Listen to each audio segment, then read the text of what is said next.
ఆదివాసీలకి అడవికి దగ్గర సంబంధం ఉంటుంది కాబట్టి ఇక్కడ దామగుండం ఫారెస్ట్ లో ఆదివాసీలు ఉన్నారా లేదా అనే దానికి సంబంధం లేదు.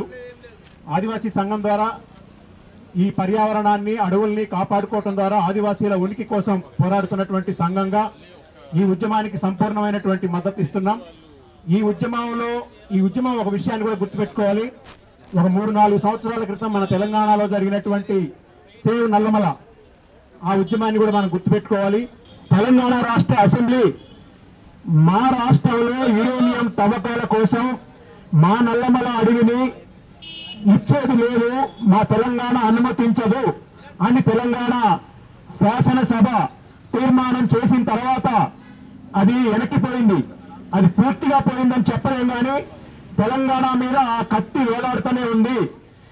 అక్కడ కేవలం చెంచులో లేకపోతే అక్కడ అడివే కాదు, ఆ యురేనియం కనుక తవ్వకం జరిగితే కృష్ణానది కలుషితమైతే హైదరాబాద్ నగరానికి కూడా ఆ కలుషిత నీరే వస్తుంది అనేటువంటి దాంతో మన తెలంగాణ ఉభయ తెలుగు రాష్ట్రాల్లో ఉన్నటువంటి సెలబ్రిటీస్ మొత్తం కూడా దానికి మద్దతు ఇచ్చారు.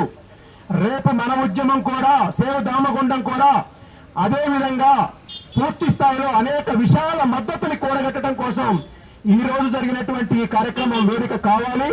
ఆ రకమైనటువంటి విశాల మద్దతుతో ఈ ప్రాజెక్ట్ ఏదైతే ఉందో విధ్వంసకర ప్రాజెక్టు, ఈ వినాశకర ప్రాజెక్టును వెనక్కి కొట్టడం కోసం మనందరం కూడా విజయం సాధించేదాకా పోరాటం చేయాలి.